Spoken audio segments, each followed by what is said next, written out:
Let me get us started. And the rabbi won't be here, and I don't know about Rabbi Mary because she may have had difficulties too. Uh, Let me take a break here for 1 second and see if they try to reach me.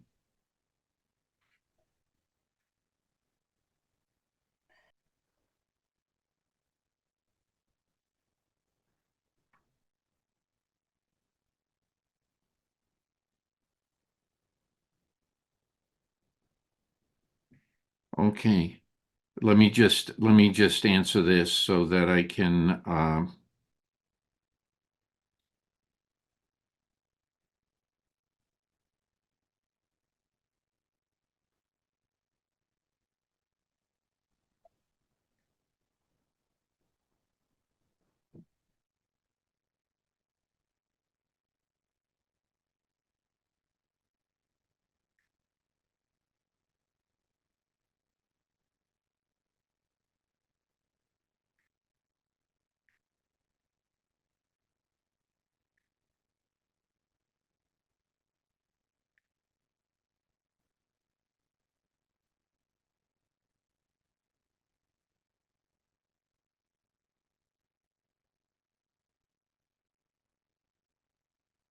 See, this is the problem. You can't do both. You can't do both, and this is so. What I'm going to do, we're going to go full steam ahead, and if other people try to contact me, I will uh, just have to let them try to get on again. That's all. Anyway, uh, let me read our opening prayer, and then we'll get started. Baruch atah Adonai Eloheinu melech haolam asher kitshana b'mitzvotav v'tzivanu la'asok b'divrei Torah. Amen. Well, uh, where we left off, if you remember, in Korach's revolt, we had just finished discussing the fact that uh, they lit their pans and uh, got got wiped got wiped out. And if somebody has a commentary in front of them, if they would be kind to read from verse 35 and go through the end of verse 6. Okay? It'll start in Numbers 16, and then we'll pick up in Numbers 17, 1 through the end of 5. That's it, through the end of 5. So if somebody can read begin at 16:35. Do you want me to get started and then someone else? Okay. And it starts. I wanted to backtrack. And fire went forth from the Lord and consumed the 250 hundred men, 250 men offering the incense. Okay. Then it begins. The Lord spoke to Moses, saying, "Order Eleazar, son of Aaron, the priest, to remove the pans, and because they have become sacred from among the charred remains, and scatter the coals abroad. Remove the fire pans of those who have sinned at the cost of their lives, and let them be made into hammered sheets as plating for the altar. For once they have been used for offering to the Lord, they have become sacred. And let them serve as a warning to the people of Israel." Eleazar the priest took the copper fire pans, which had been used for offering by those who died in the fire, and they were hammered into plating for the altar, as the altar had ordered him through Moses. It was to be a reminder to the Israelites so that no outsider, one not of Aaron's offering, should presume to offer incense before the Lord and suffer the fate of Korah and his band. Okay. Well, any comments? You have books in front of you? I'm getting a lot of feedback. Somebody has two speaker systems on. David, I think it's you. David, I think it's you who has two speaker systems You all on. sound like you are. We're getting a lot of feedback. You have two speaker systems working. You all sound like you're climbing up a waterfall. I can't hear a word you're saying, nothing. That's You're because talking. that's because you have two speaker systems working. Can you turn off one of the speaker systems?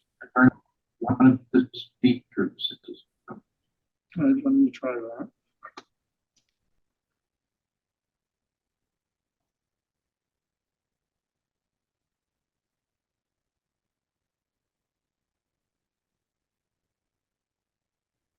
Is that working better? No, we're getting feedback. No. Every time, even when you speak, David, it's going to give more feedback. Well, let him just talk and let's see what happens. Anyway, any comments about what we just read? And then after we finished with that, we'll give David the floor to do his reading. Any comments about that? Well, any further comments about the fire? Those that rebelled, they are consumed by fire.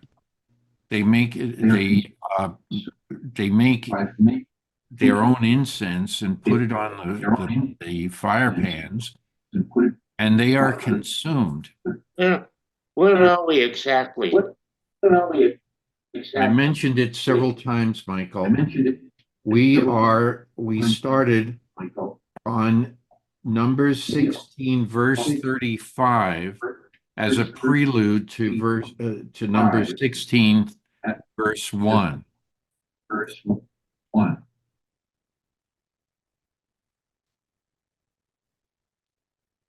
David, could you sign out and come back in again? You have two systems working.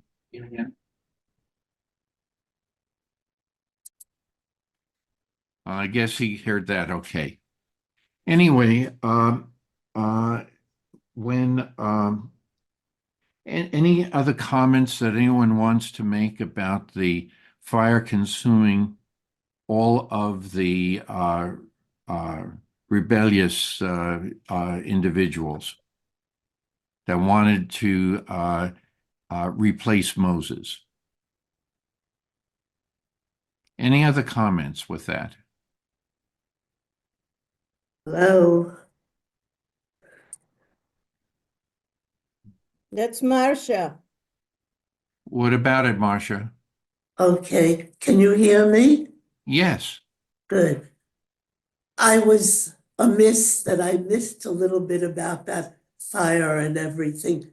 Could you just give a one-line review of what happened and why are we so unhappy that we have to start over again? The issue was because of in the Korah rebellion, they want to replace Moses.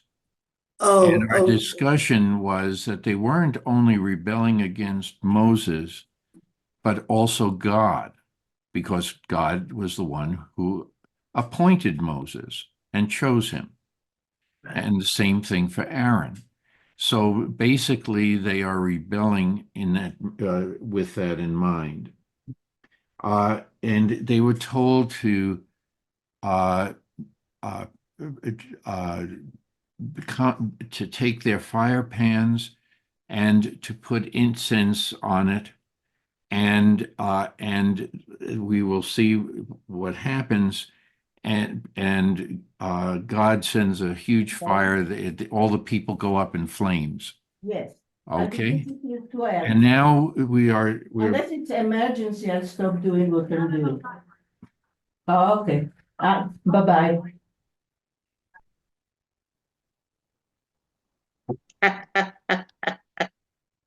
Oh, my God. Thank you. okay. Could we all turn off the cell phones so that we can maybe not have other interruptions? Because I have to keep my phone available because we have to end today now in about 45 minutes because I have a very important thing I have to take care of. So, if Rabbi Miri wants to take over when I have to leave, that's fine. So we finished reading that the Lord, after doing this, the Lord speaks to Moses again, but before we get into that discussion, any further comments about the severity of I call it the flash in the pan, the demise of all of these people?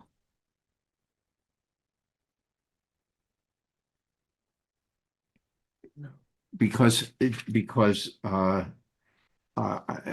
further commentary, but I'm going to discuss this.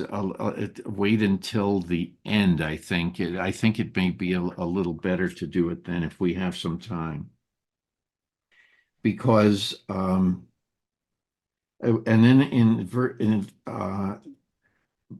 verse 1, Michael, do you have a text in front of you? Yes, I do. Okay, would you please read verses 1 through the end of 5 again? That's it. Slowly losing my voice. 17:1.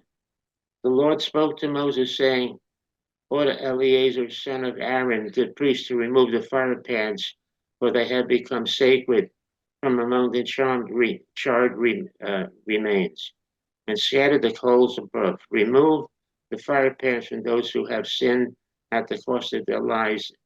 Let them be made into hammered sheets of plating for the altar. For once they have been used for offering to the Lord, they have become sacred, and let them serve as a warning to the people of Israel. Eleazar the priest took the copper fire pans which he had made use for offering by those who died in the fire, and they were hammered into plating for the altar, as the Lord had ordered him through Moses. It was to be a reminder to the Israelites, so that the outsider, not none, no, not of Aaron's offspring, should presume to the off to the offer incense before the Lord and suffer the fate of Korah and his band. Okay. Any comments about that?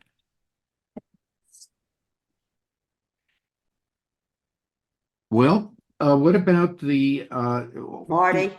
I have yes, Yeah, yes, Marianne. excuse me for my lack of knowledge. I have some question on why previous everything fell into the ground and got covered up, but now they're saying save some of these things and repurpose them to be on the altar. I would think that the altar would be most sacred, and why would you put something like that on the altar? That's all.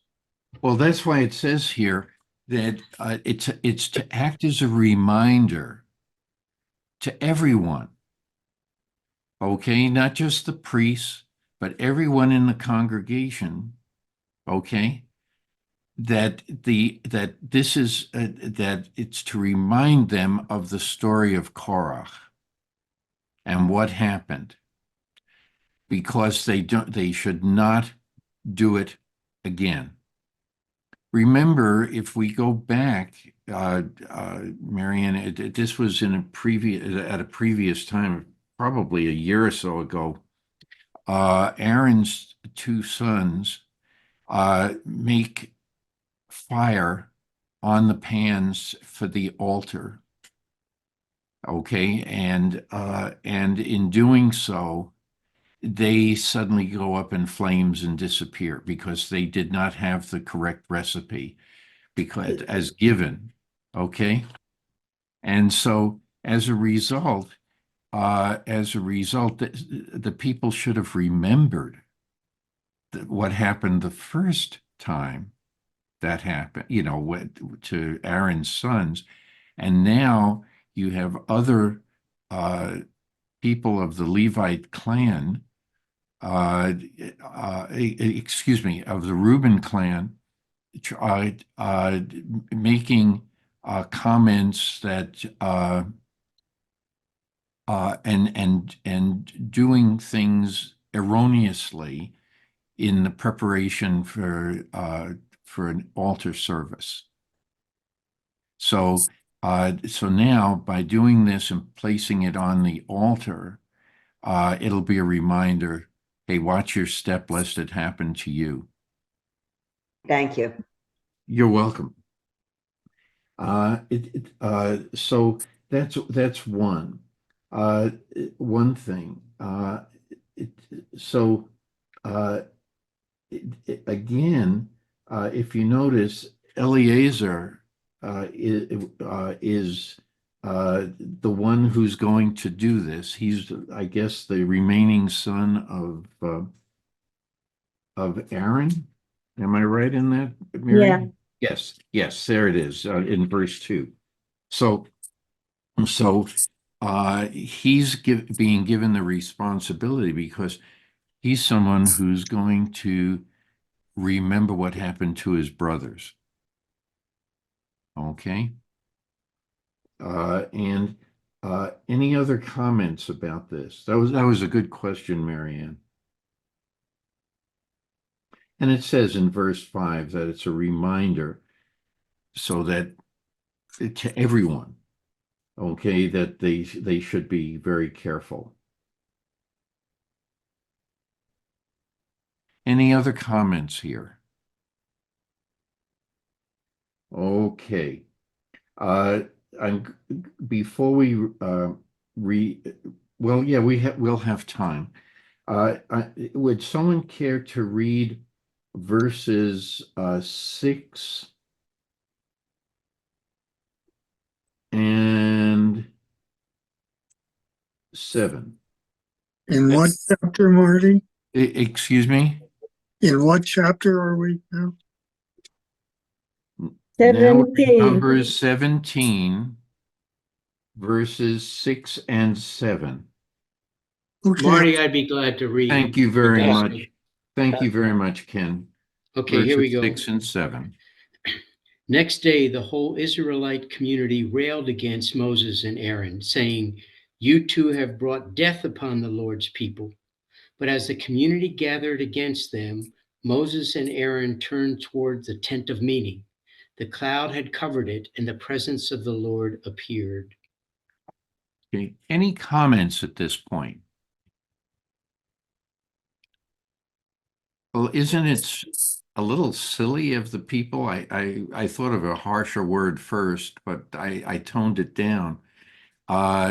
This cloud has come out already, and they still are not, they still don't realize what had happened. They're still in a rebellious mood.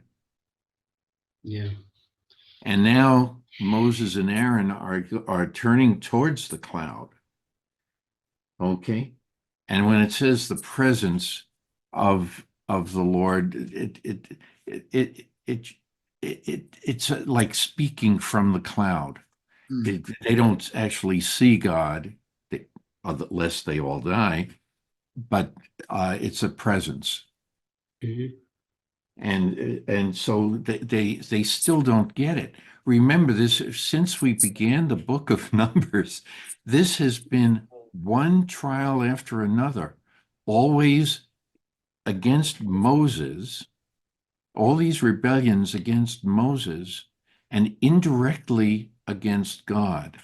And I'm wondering here, as one interpretation, God finally has had it.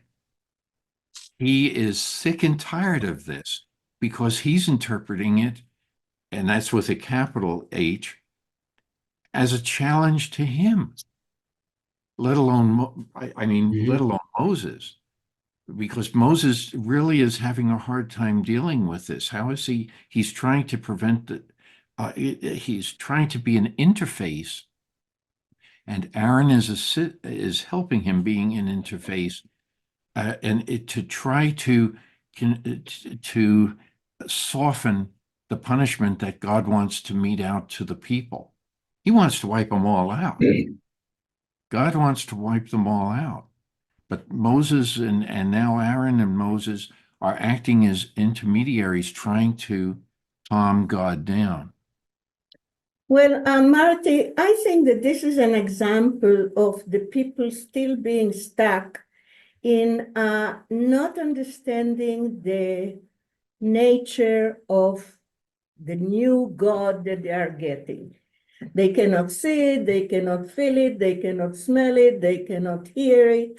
So they feel and they say that you, Moshe and Aaron, you are those that look what they cause. So unless we accept that they really realize who God is, or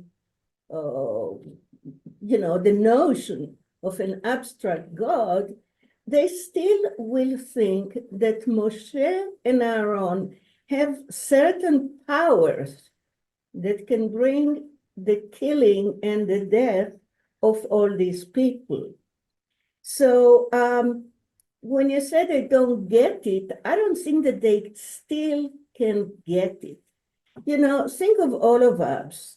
Not all of us, but many, many, many of us need something to see, or not to feel. They need something to see, very concrete. This is my God. Okay. In Christianity was the creation of the Son of God, so they'll have something concrete to worship. That's my contention of the success of Christianity by offering the people something that is that they can see it, that they can touch, at least the statue of it. But here you have people that are still, they're babies and they cannot realize. And I'm not surprised that they blame Moshe and Aaron. You call them intermediaries, right? But they don't see that way. They see that they are those that cause all the maladies that they get.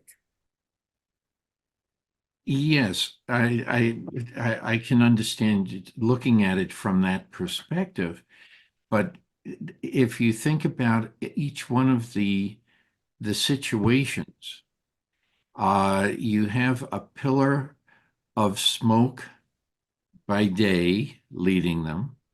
You have a pillar of fire during the night.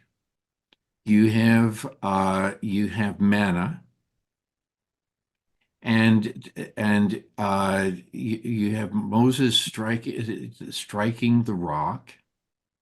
You have the issue of Miriam being punished with leprosy. And because she's criticizing Moses, okay.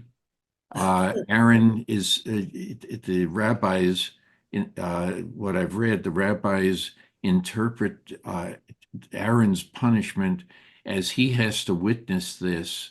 Remember, it's his sister, and he has to witness this, but he's still been assigned the priesthood. Now he's lost two sons and almost lost his sister. And maybe he's starting to get it because he's copying Moses in lying prostrate before God, or the pillar of smoke, or the cloud, whatever you would say. And the people have been complaining about all kinds of. They complained about water. They complained about manna, which was supposed to be a gift. Hey, it works for the angels. Why can't it work for what I created? Put yourself in a situation like that. What about all these the human beings? Why can't they find sustenance with everything? The angels do. And why should they complain about it?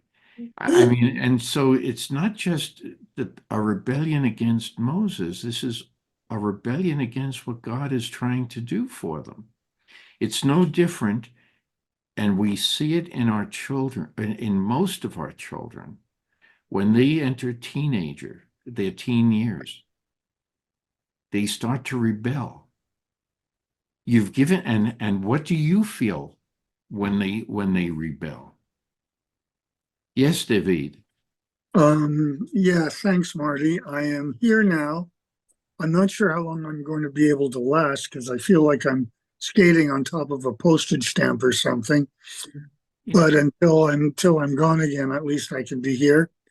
I want to pick up, Marty, on something that you said just a few minutes ago and then 2 weeks ago when I was here. And that is, you were saying that Moses and Aaron are trying to calm God down. Yeah. That brings me to the poem that I wanted to read. I'm going to it'll be very, very short today, just one stanza of Adon Olam. For he is one no second shares, his nature or his loneliness. Unending and beginningless, all strength is his, all sway he bears. I'm attracted to that word loneliness. God is all by himself, and he has loneliness more powerful than any of us can possibly imagine down here. Is it possible that way, way back at the beginning of the universe, was there a Mrs. God? I don't know. Well, actually, God, David, at that time was a female anyway. But the point is, it's a good comment. It's a good comment. We do not know, and there is a lot of midrash about what God was doing. All this, was he alone? I wrote some of you who are older members of the congregation, I wrote a poem a number of years ago about God being lonely. And maybe that's why we're here. Okay. That's a very good. Right. So, and it comes from Adon Olam. Yes.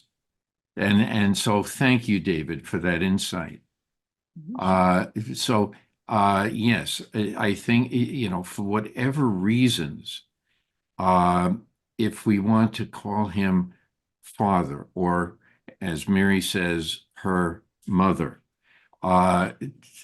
it really doesn't make any difference to God, because it's what you see. If I were black, I see a black God. If I am Asian, I see an Asian appearance as God. Okay, and if I'm Caucasian, I see a Caucasian appearance for God. That's no problem because God created everything. Well, Marty, let's go to a different God, okay? In my mind, and in you wanted Adon Olam, Vakasha, I'll tell you. In Adon Olam, it says that God doesn't have beginning and doesn't have That's end. right. So it means that anything that we see has boundaries. We see a table, starts here, ends there. So when we talk about God, we don't know what it is because That's right. it's completely abstract. So if you, not you personally, if you as a person, a Jewish person, wants to decide that God looks like us, like a human, black, yellow, green, whatever, then it's one Yeah. way of looking at it. Yeah. The other way is to look, God is just a dynamic. It's a force. It's so we're coming here to our discussion with I'm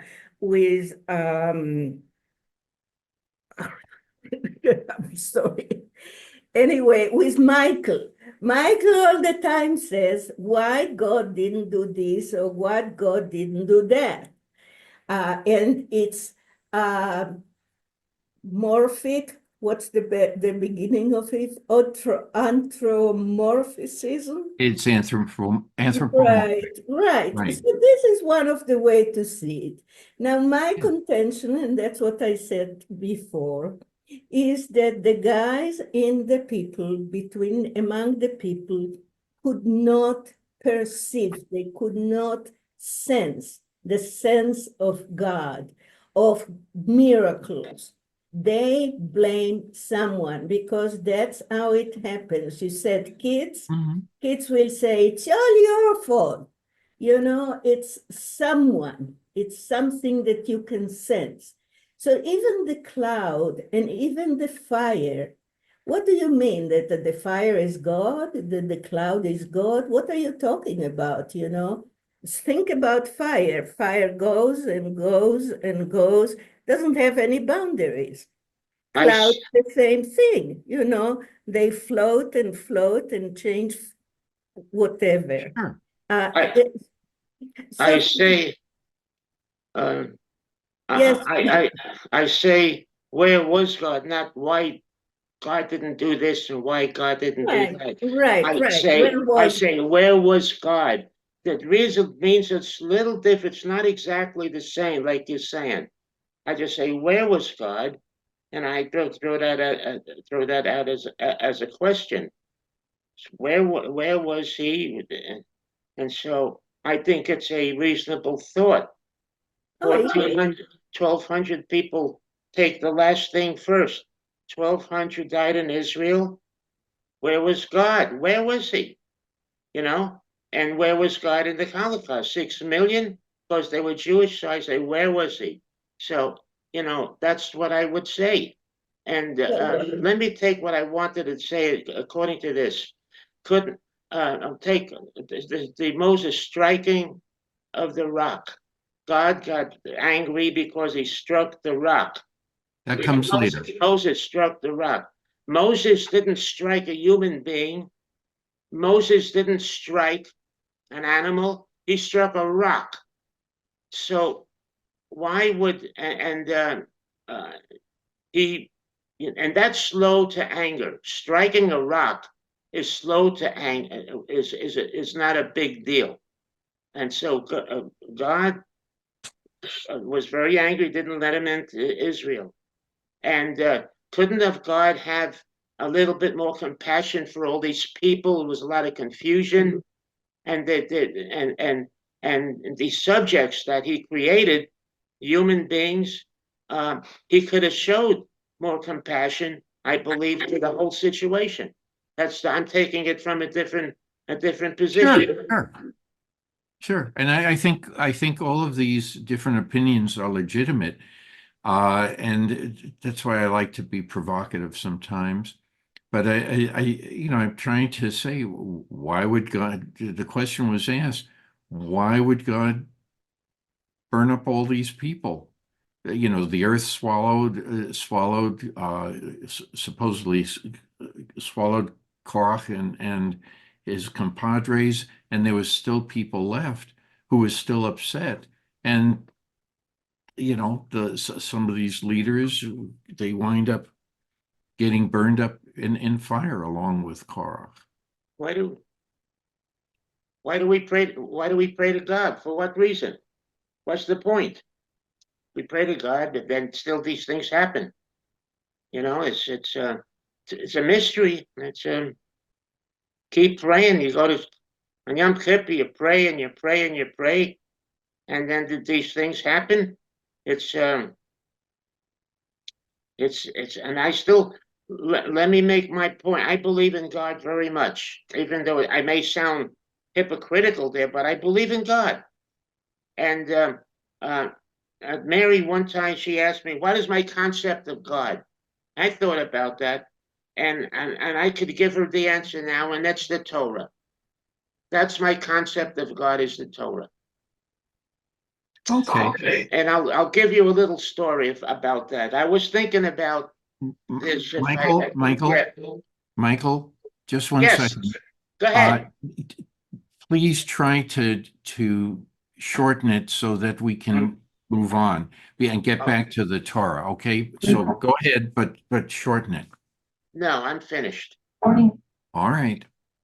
And anyone else have a comment? Yes, Marianne. Okay, I'm back on. I'd like to go back to what Rabbi Miriam said, that these people came from a cult from like Egypt, and they had all these gods and these pyramids and all this other stuff. So it had to be concrete to them. I think a lot of people see God as sugar daddy. If I ask, I'll get. He doesn't happen like that. What is in your best interest, and what is in the best interest of all concerned? Sometimes it takes seconds for prayers to be answered, and sometimes it takes years. So I think that, and as you said, Marty, are you a little kid in elementary school? Are you in junior high? Are you in college?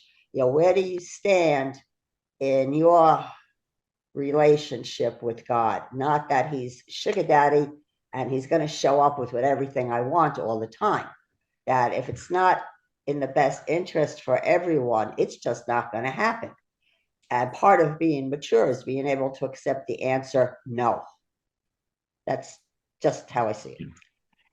There, in my mind, and it's my personal way of doing things. I don't pray for something to happen. I always do it to give thanks. And then I feel my prayers have been answered. But I think that's a level of spiritual maturity. Yeah. Yeah. We say that the praying has three, they are not level, they are not hierarchical. There are three things that we do. Let's take Marty. He says, I pray for thanks, right? So one is for saying, thank you, God, that you did blah, blah. Now, the second one is to ask God, please, please, please. Right. And the third one is, we said, thank you, to pray. And the third one is what we call hallelujah. It's to praise God. So these are three manners that the prayer comes. Anyway, that was for Marty saying what he does for a prayer is to do thanks. Thanks for doing this and that. And so that's about the prayer. Marianne, I don't know you yet, but yeah, you know, you can pray that this is happening, that this will happen, and it doesn't. So what happened? God didn't hear. Well,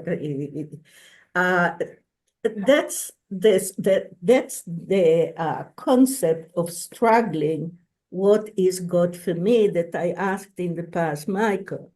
But in this case, let's talk about burning all these people. I'm saying again, and this is something that people heard from me, and most of them don't like it, but this is a story, okay? This is a story. So let's say that this is a fable, a story that we need to learn something from it. You know, when Moshe hit the rock, he hit it because they told him, we want water, we don't have water.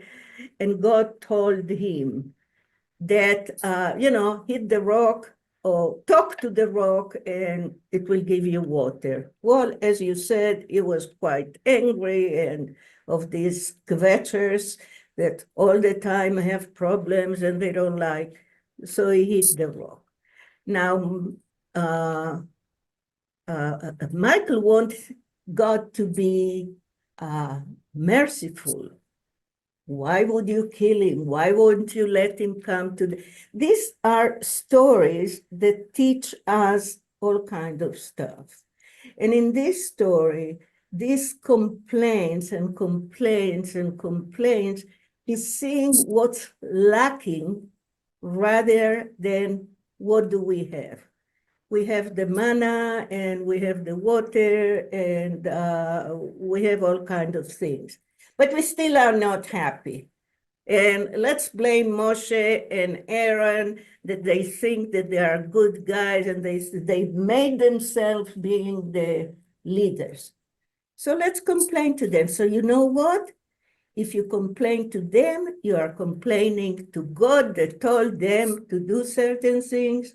That's why you are going to be burned, buried, on fire, whatever it is. So when Rabbi Miri talks, and please make sure that you say, you don't say Rabbi Akiva or Rabbi something, you say Miri thinks that this is just a story to teach us the more, in a fable, we have the moral of the fable. That's what it is. So, getting mad at what that they didn't believe, I said it before, what's my opinion why they didn't believe? And Marianne said rightly, they are used to Egypt. They have a God of this and a God of that and a God of that. That's They right. can see it, they sense it, they know about it. And we have Nebuch, we have a God that we cannot see, we cannot hear, we cannot sense, we can experience. Right. And there are times in which we experience this state of lifting ourselves, that in my mind, that lifting is what godliness is. And now I talk too much, so keep going. Sorry. What I wanted to do, what Rabbi Miri was mentioning, there's That's no okay. You can one talk what you easy want. answer to this. Talk as much as you like. That's okay. There's no easy answer to this. It's just Uh, fine.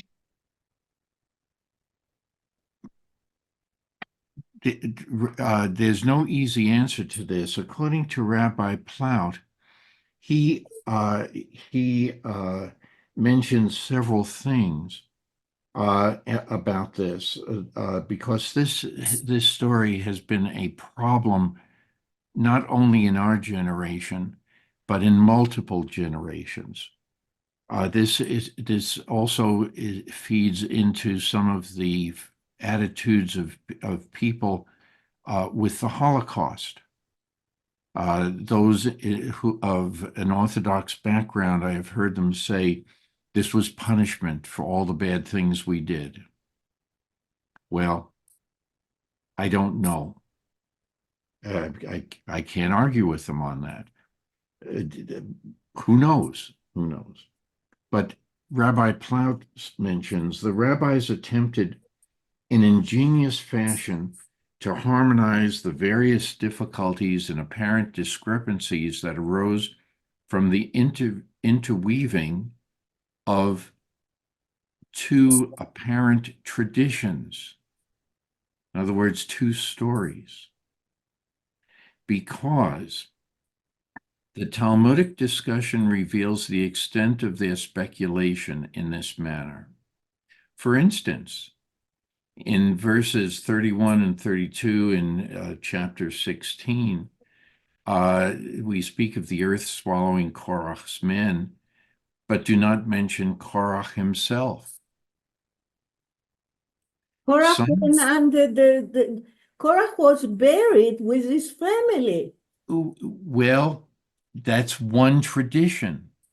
Another tradition says that Korach's men, but did not mention that it was Korach himself. And some say that the earth swallowed Korach's tent, but that he was not in it at the time.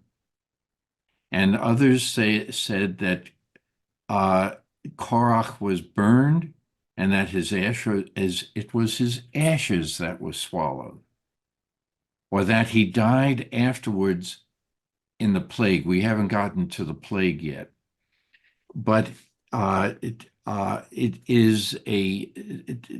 this has been debated throughout time, and of interest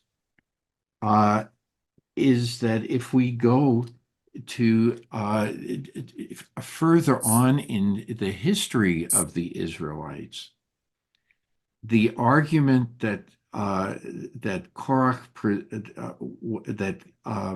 Korach was not blotted out with the drastic divine response, nor the Korach's name, because in other books of the Tanakh, Korach's family continues to serve with high distinction.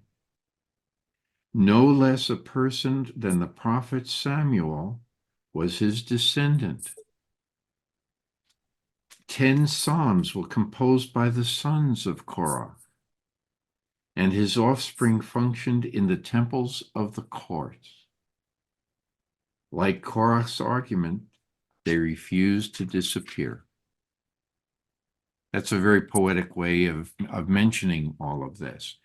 So, but this passage, throughout the ages, what we are doing right now, there are so many different interpretations that have taken place, but it is a very vital commentary on the human condition, because psychologists will talk about it's human nature to rebel when things don't go your way for a very long time. You get to a point where you say, I've had enough.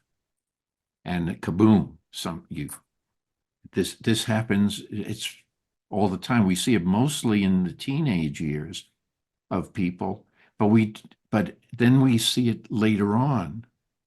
We see it later on in some people beyond the teenage years. You try to learn how to control yourself in that, but then when people reach their senior years, a good majority of them learn how to control some of these rebellious emotions.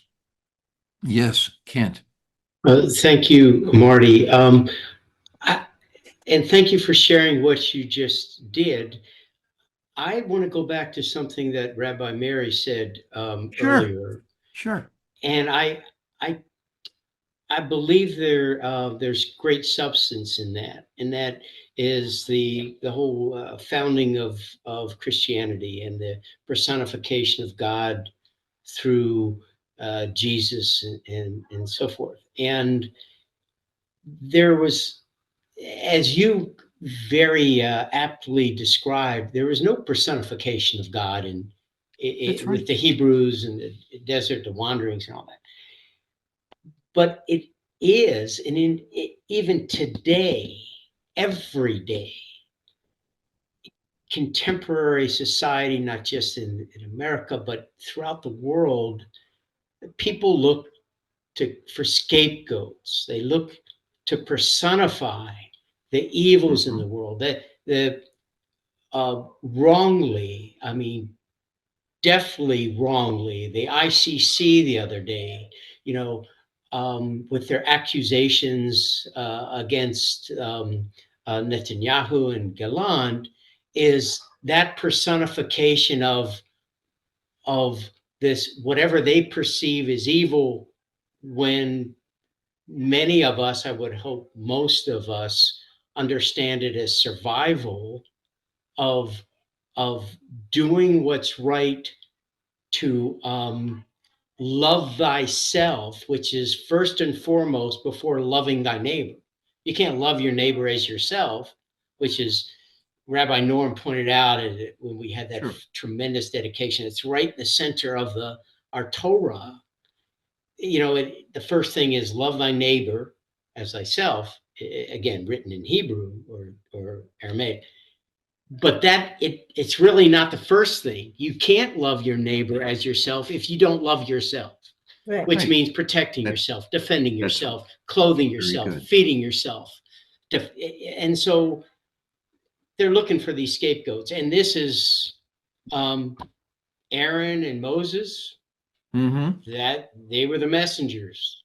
That's right. And so I subscribe to Rabbi Mary on this as to kind of like take it to another example. Thank you. I'm done. Indeed, many of don't you remember the phrase, don't kill the messenger? Right. Oh, of course. It dovetails it. Well, So they're the yes, messenger, right? there are tons of ways of looking at this, but this is a very important passage.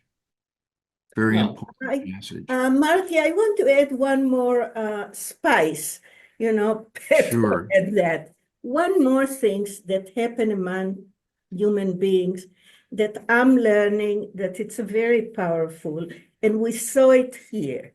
Miriam and Aaron who asked Moshe, who are you?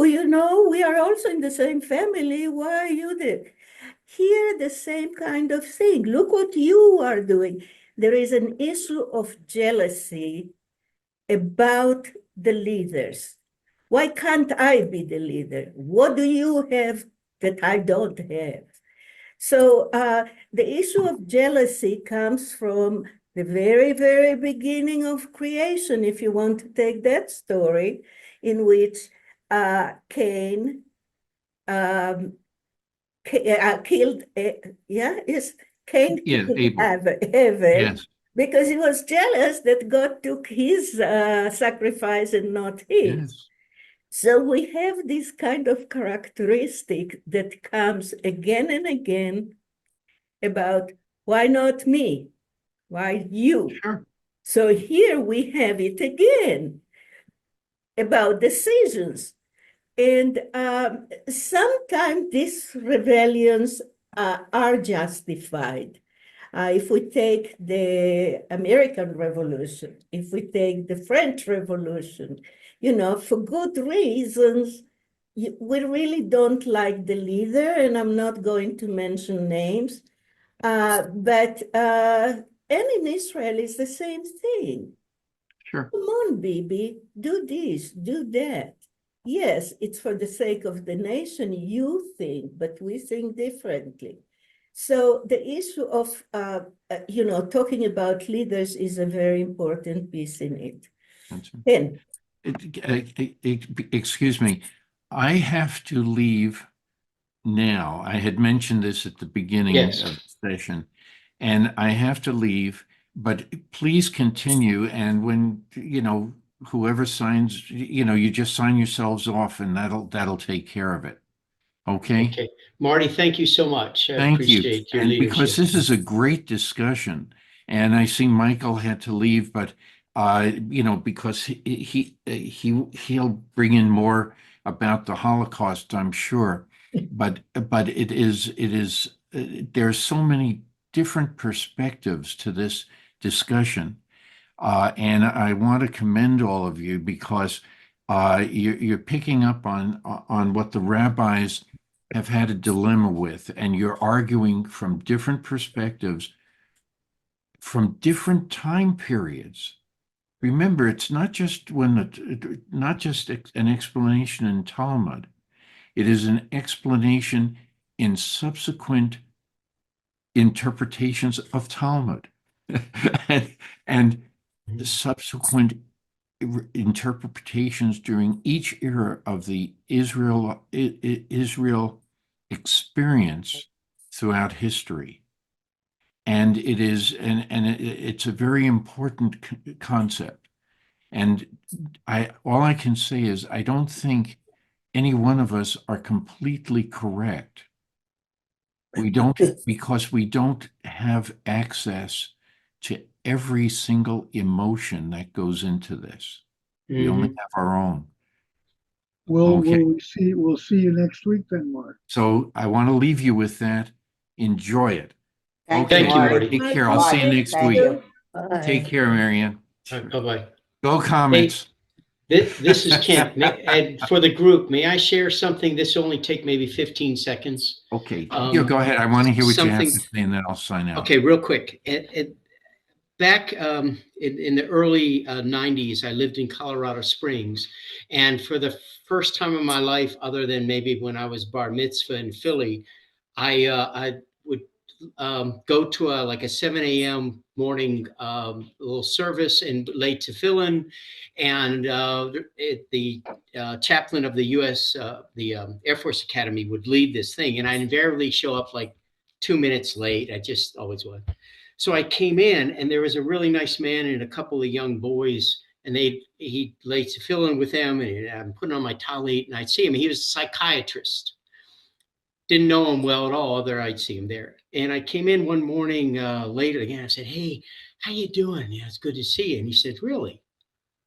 And I said, "Yeah, like I really enjoy being here prayer with you." And he says, "Well, that's interesting. And I thank you for that," he said. "But do you know that 80% of people, of just the human race, don't want others to succeed?" I'm like, I was struck by that. Now, he was a psychiatrist. That's his job. But that temperament of, always finding doubt and questioning others. And I often reflect on that when I read a story about others' success and how do I feel about that, right? Because I'm part of that great math. It was just, I just sense some application here that if people are always questioning, they're always doubting, they're always jealous. Human nature, and it hasn't changed. So thank you again, Marty. Okay, thank you. Thank you, Ken. Bye-bye. Bye, thank you. So any other comments about the issue that all these people died because, and in this case, Korach is the one that led them to this. He ignited that kind of behavior.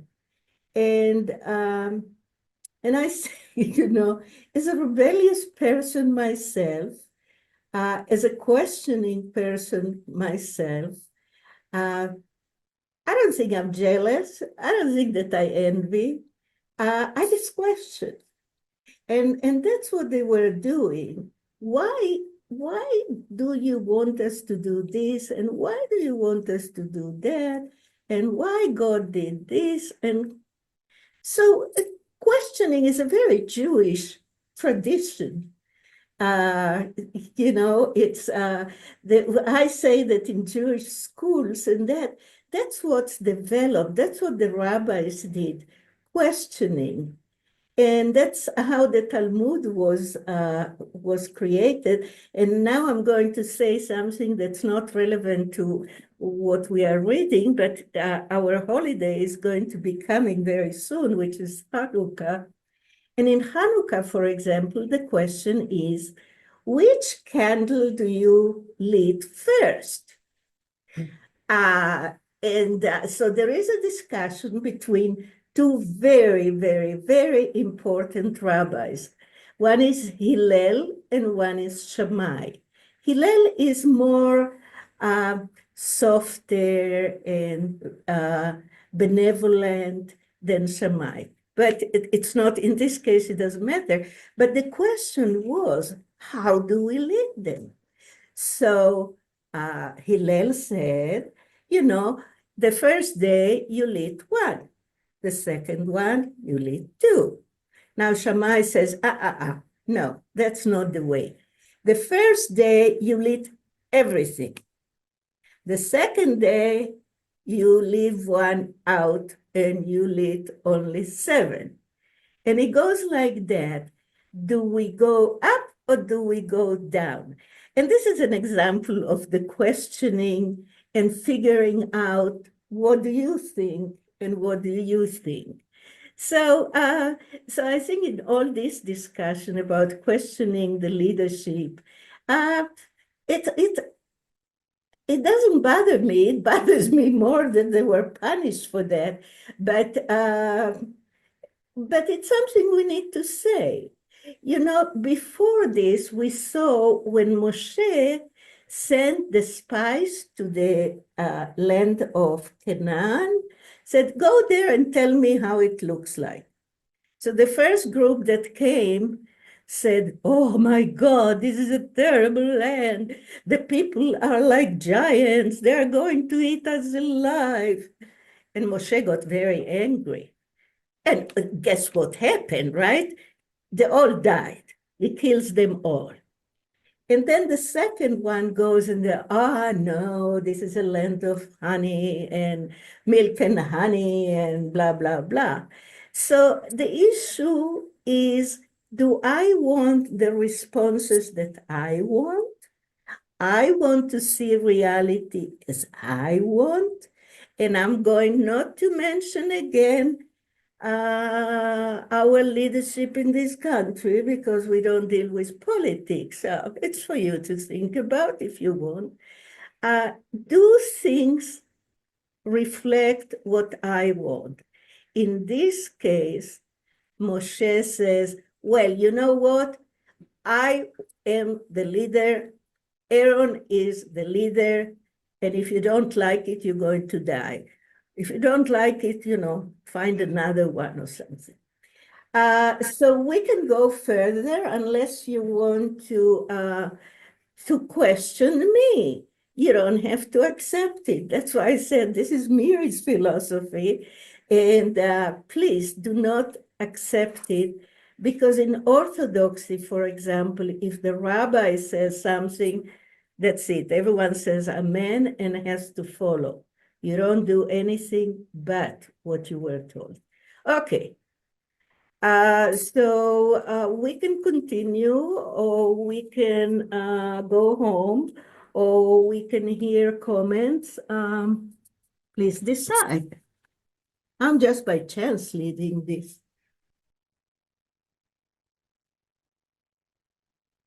Shall we go on?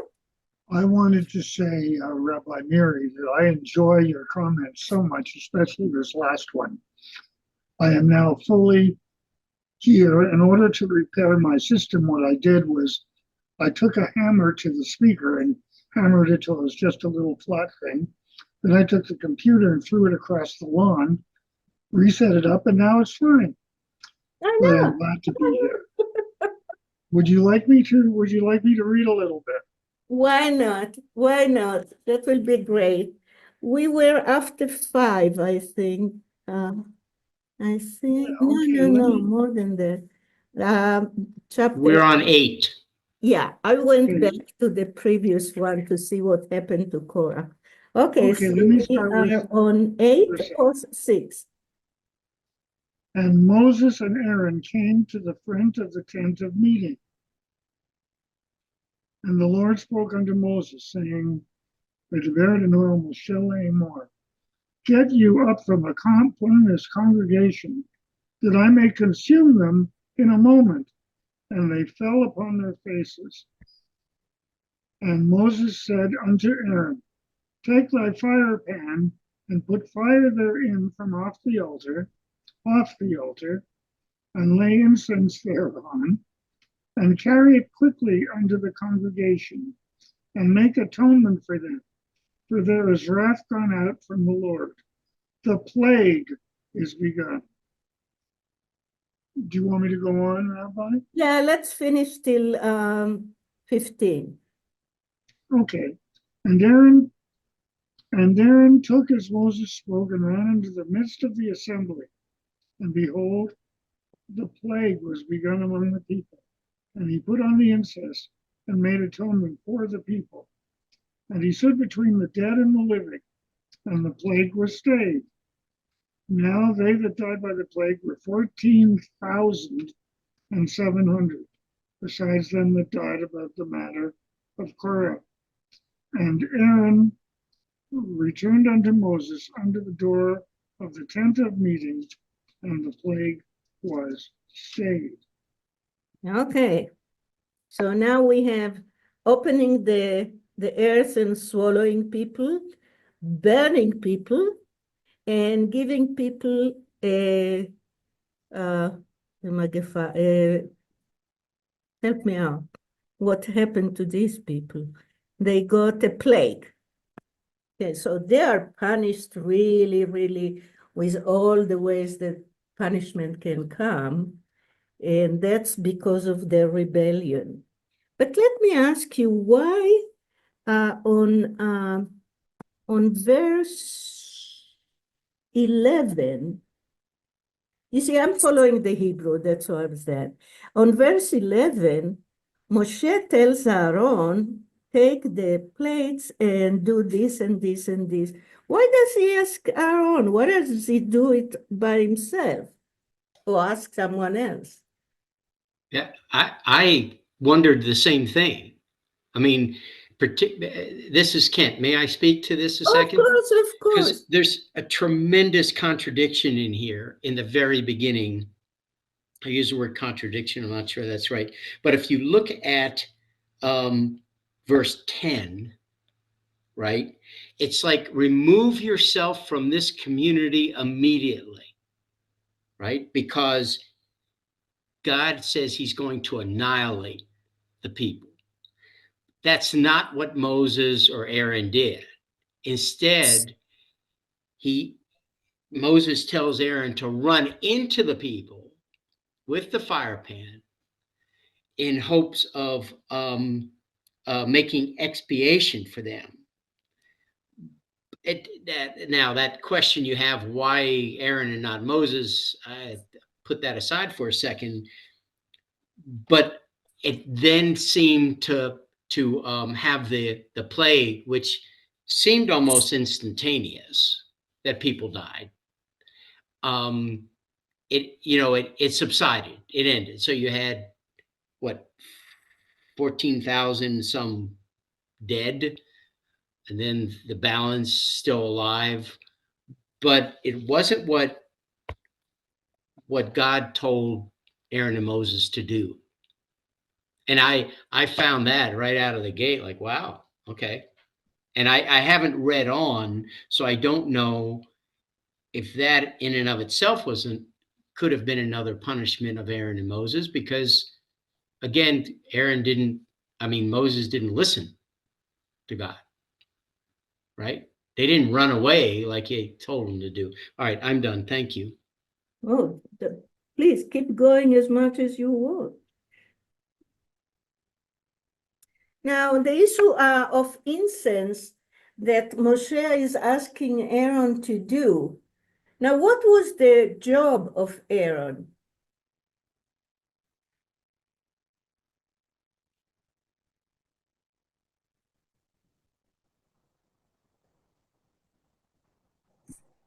He has a very important job, very, very, very, very important. And in history, it keeps going and going. He was the leader of the temple. He was the high priest, and his descendants are priests. So only the priest can bring the incense into the temple. And that's why Moshe asked Aaron. Now, if we want to look at this in a modern way, we can think about leadership, that you have the secular leadership, let's say like, well, let's take England. You know, there is a president, there is a prime minister, and there is a queen. If we take old England, there was a king and there was the archbishop. So, and the word of each one of them not always went together. But as leadership, we have here the religious one and the secular one.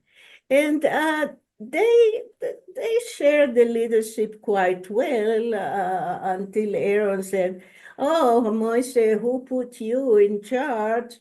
I'm from the same family. I also, you know, very important." But in this case, let us see that there is two different roles that these leaders have. So the religious one comes to Aaron, the secular comes to Moshe, and now he asked Aaron, you know, just help me with the words, that he's going to, what did he ask him to do? Atonement. He asked him to do atonement for the people.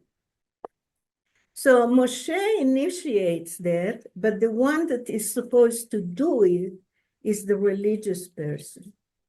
It's Aaron that is going to do atonement. And we know that in the temple, that's what, you know, people would come and give a sacrifice called the atonement sacrifice. And so here Aaron is asked, okay, fine, atone for these people that have sinned.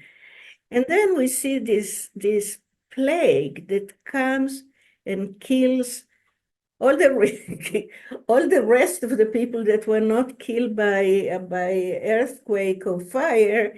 Okay, I'll give them a plague, and the plague next. So it's again the story of punishment for misbehaving. And in this case, what we see, like the 250 people that died because they follow Korah, we hear other people that maybe they follow too. So people that don't behave, that misbehave, are punished. Again, a story, again, a fable, that's what we learn. So, you know, I'm not sure why these people are killed by plague. Any ideas? What did they do?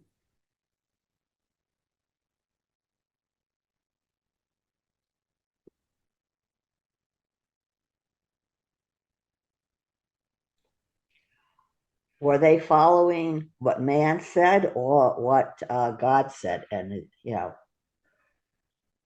Well, actually, God is not mentioning here. They're talking about Moshe and Aaron. now I'm saying, like, as God is talking to Moses, Moshe, that they aren't, he's like the spokesman, and they aren't listening to what he's saying. They aren't recognizing his relationship. I don't Yeah. know. I don't know.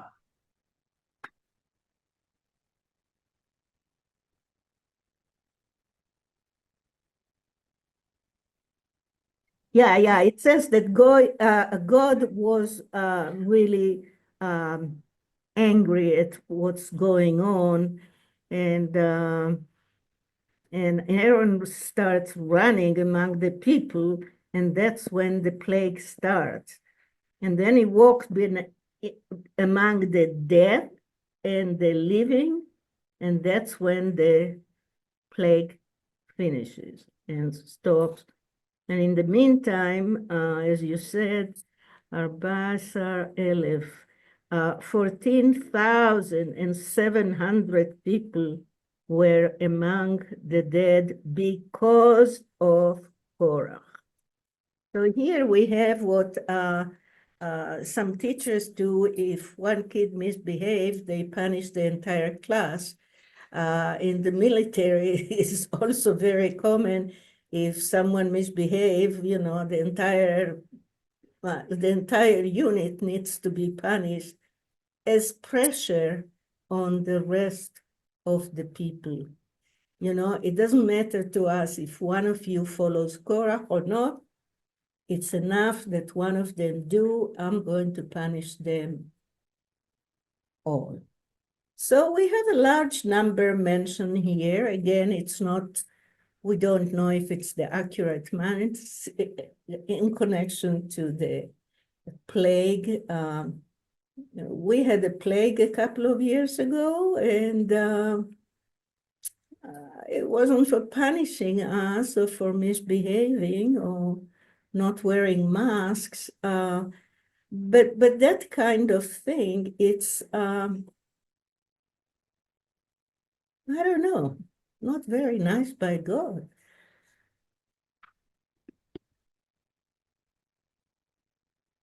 Let's see.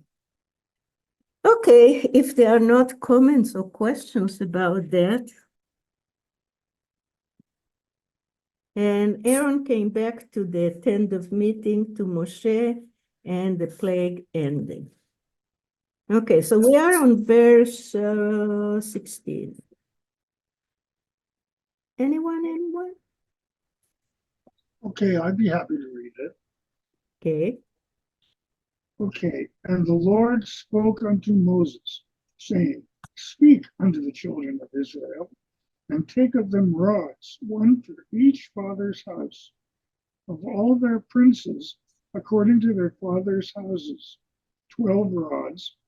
Thou shalt write every man's name upon his rod, and thou shalt write Aaron's name upon the rod of Levi, for there shall be one rod for the head of their father's houses. And thou shalt lay them up into the tent of meeting before the testimony, where I meet with you.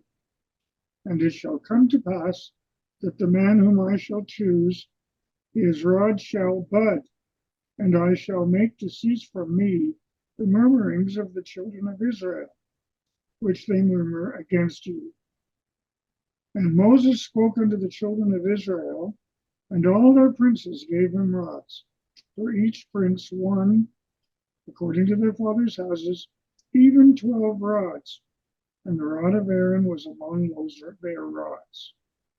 And Moses laid up the rods before the Lord in the tent of the testimony. And it came to pass on the morrow that Moses went into the tent of the testimony, and behold, the rod of Aaron for the house of Levi was budded, and put forth buds, and blossomed blossoms, and bore ripe almonds. And Moses brought out all the rods from before the Lord unto all the children of Israel, and they looked and took every man his rod. Now, what do you think? Miracle, miracle. I think we're going abroad. Sorry. Couldn't resist that. Yeah, this is another one of choosing. First, you have the incest. The one that does this and this is the winner. Now, these are proofs.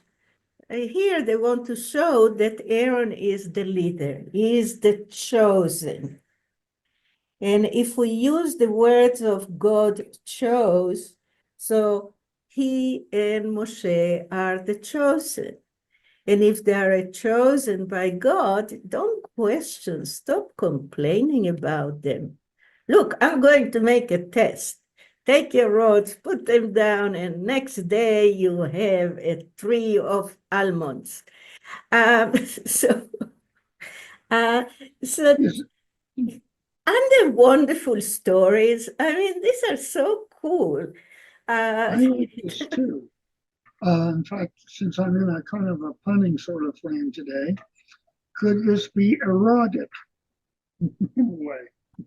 I have a question on Aaron this. is going to have more family. Aaron's No, got to be 600 years old by now. I have a question. Does, okay, okay, if each of these people had a rod and each of them represents a different tribe, then are we looking, I don't even know how to say it, are we looking at like the final definition of what tribe is responsible for what actions, or to not responsible in a negative sense, but responsible for teaching or sharing a certain concept? It's not clear in my head either. I'm sorry. But as I look at this, I'm thinking you've got very distinct people with very distinct purpose. And is that part of this or not? I don't know. Now, think about it this way. If you have 12 people and you have only one ice cream and you want to choose someone to get that ice cream, I'm serious, very serious. So how would you handle it? Personally, I just divided it into 12 portions. It's so generous. Everybody gets a half a teaspoon. Okay, let me tell, well, I don't know, something that there is only one. You know, what people do with the straws, that you have 12 straw and the one that takes the short one or the long one is the winner. Right. So it's a kind of, you know, showing, yeah, this is a miracle. It's not everyone can do that. Even David cannot do that. That, you know, you put a rod. Now, these people here in the translations, they're called princes. And that's a mistake for because if we think about a prince, we say about a king, and it's the son of a king. And it's nothing to do here. This is an elder. It's the leader of the tribe. Each tribe had a leader. And all of them come with the rod. They probably have, you know, just like a judge has something to eat. And, you know, what do we call it? The king has a sepulcher. Right, right. So they come and, okay, let's do this. We'll put it down. And the one that's going to bloom is going to be the winner. And guess who wins? Aaron wins. So it's, you know, this is another one. In the others, there were bad stuff that happened. But these are proofs that what's going on, that Moshe and Aaron are the leaders. I have to prove it. I'll prove it to you, you know, I'll kill all of those, or I'll have this kind of test. That's why I personally call these fables and stories with miracles and with things that represent very, very clearly, very not abstract. The opposite is concrete, in a very concrete way that people can see stuff. Stuff, Rod. Okay. That they can see the examples of the power. Yes, Ken? Yeah, I think you're absolutely spot on, because throughout history, fables have similar types of stories. Comes to mind, King Arthur and the stone. He was the only one to be able to pull the stone from the rock. Therefore, he was the top banana as far as, you know, the whole knighthood and there's many of those things. I'd like to ask, though, we're so close to the end of the chapter, and the next two line or few sentences are really really meaningful, and they actually add a dimension to the proceeding. Would it be okay if we read them beginning with 25? It will be better if you read it. Okay, very good. But I see it in connection, and I do have a couple of questions from what's Yes. here. Okay, line 25. The Lord said to Moses, put Aaron's staff back before the pact. And in my Tanakh, I don't understand what a pact with a capital P is, but we'll get to that. Okay. Put Aaron's staff back before the pact to be kept as a lesson to rebels, so that their mutterings against me may cease lest they die. This Moses did, just as the Lord had commanded him, so he did. And that's another question I have, because just as the Lord commanded him, so he did. The Lord commanded him earlier in this chapter to run away and leave all of the people because they were going to come, but he didn't do that. So that's another issue I have. The last now, 27.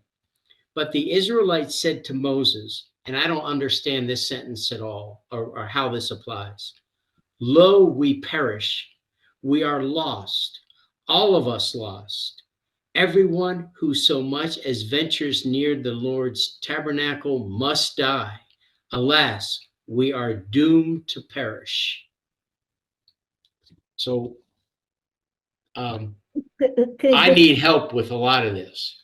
Yeah. Okay, yeah, it is convoluted. The first one that you asked was about what word you had. Pact. In my translation, it's PACT with a capital P. Pact. Well, Put here, Aaron's staff before the pact. yeah, Eda is the group, is the community. It's another word for community. So he has to, and God said to Moshe, put back the rod of Aaron in front of the people, in front of the community, to keep it, to keep, my translation said the word safekeeping. And so the complaints will stop about me, and they are not going to die. Because when they complained about him, they died. So now I'm going to put this so you'll remember. If you forgot how many died, this is going to remind you. Now, people could not go into the tent of meeting. The only ones that could go inside were Moshe and Aaron. So, and they don't die. And Moshe did as God told him. And the people of Israel said to Moshe, Hengavanu avadnu kulanu. If we starve, we are going all to perish. So, כל הקרב הקרב אל משכן אדוני ימותו, האם תמותו, תמנו לגבוה. If they come, oh, that's first, sorry. That's first. 28. Everyone that comes to the tent is going to die. Are we going, what's my translation? We will ever stop perishing. That's the, I read the Orthodox Torah, which I'm far away from Orthodoxy, but I still follow this. And in the 28, what it says, everyone who approaches closer to the tabernacle, the tabernacle of God will die. And then they put it here as a question, although in the Torah there are not question marks. Will we ever stop perishing? It's a very good question. After they tasted how many ways of perishing you have, it's like, on Yom Kippur, what do you say? Some are going to die by fire, some are going to drown, some are going to have the plague. So we don't know how people will die. So these people started getting very nervous. And coming to the tent of meeting is another big sin. And this has been mentioned really, really before, long time ago. If we're going to be killed, we are going all to perish. Everyone is going to perish. Everyone is going to disappear. Maybe just telling Moshe, you want Bnei Israel, the people of Israel, to disappear by keep punishing them, by keep killing them. I'm not sure. I don't know. Yes, if I can just comment, Sure. line 27, the last line in the paragraph. It's a very powerful statement, and I understand it more clearly in other portions of the Torah and in other places about the tabernacle. Don't get close, lest Right. you die. But Yeah. it seems to come out of nowhere here, right? Because in 25 and 26, it's the example. It's like, look, I created this miracle, and to show you who's boss, it was Aaron's staff. In fact, God went out of the way to say, make sure Aaron's name is on a staff. He's the only name mentioned, right? Because he knew he was going to pick him. Right. And so you have this example, right? It's King Arthur drew the sword from the stone, and he's the anointed one. Okay. But then it gets back to the tabernacle, and gosh, if we come close, we're gonna. So maybe I've just answered my own question. Maybe the example was so dramatic because remember, they're kind of in the wilderness still, are they not? Yes. To have a plant grow overnight. And Right. you can imagine a stick that was a green stick that was, I mean, I've seen this done where you take from a tree and you can actually plant it if you cut it properly, and it won't do it overnight, but it can sprout. Right. And hence you have a cutting, right? Mm. So that's what happened. And what a miracle it must have been in the wilderness to have that happen to someone's staff. Right. And maybe it's like, it was so powerful that everything came together like, oh, wow. Maybe we are doomed because if we stray at all, we're going to perish. Right. Right. Right? Maybe it's not that complicated. Okay. Anyway, thanks for indulging me. Right. Now, what it says, there is another word here that I'm not sure what the translations have. I didn't check. On verse 25, and God says to Moshe, take the Aaron's rod, show them and for safekeeping, so those that are rebelling and complaining about me won't die. But ought, after the word safekeeping, what word do you have? Can you reread 25, please?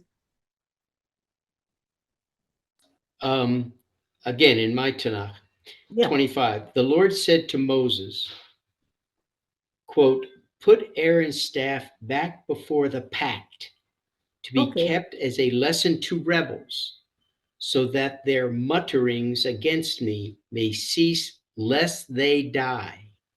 Okay, it says lesson, okay? Keep lesson. Now here is ought. Ought is like the word brit. It's a sign.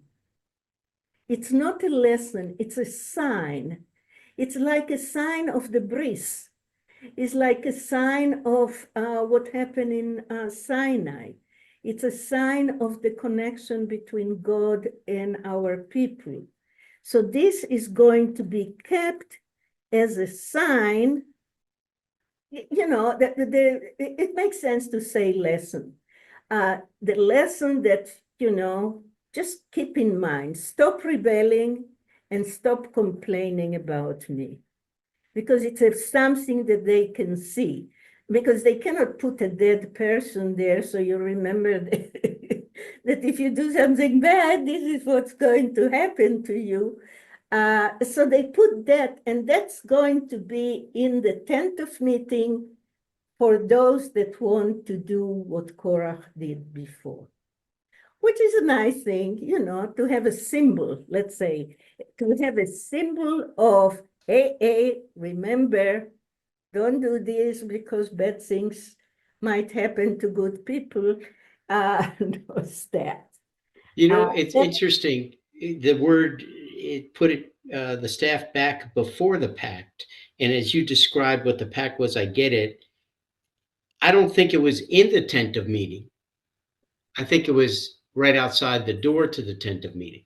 "השבת אהרון לפני העדות למשמרת."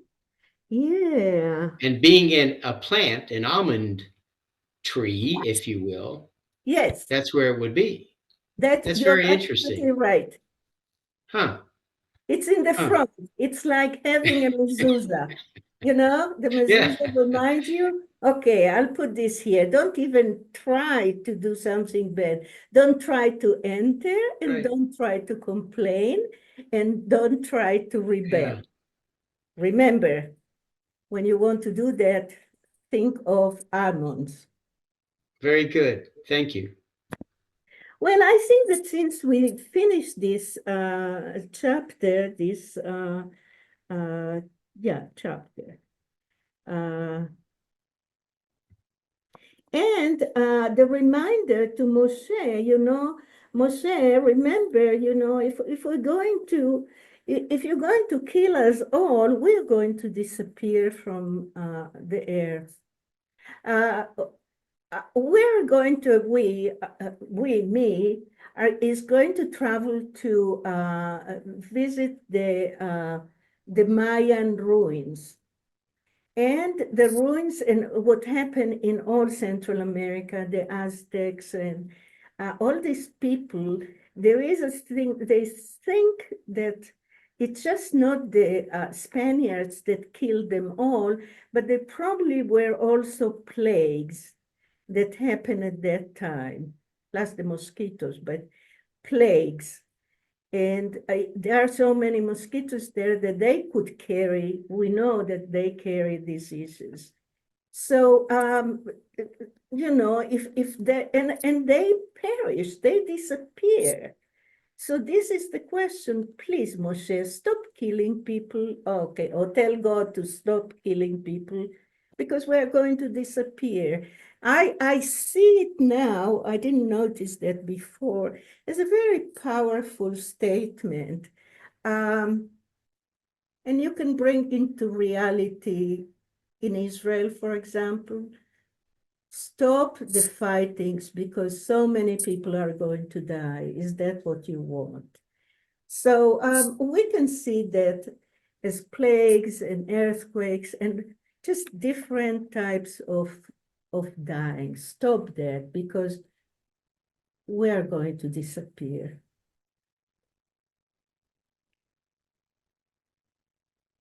And the Native Americans disappeared almost, you know, how many were left? We introduced so many plagues there and plus the guns. So these are ways to die and to make people, nations disappear. That's my interpretation of that sentence.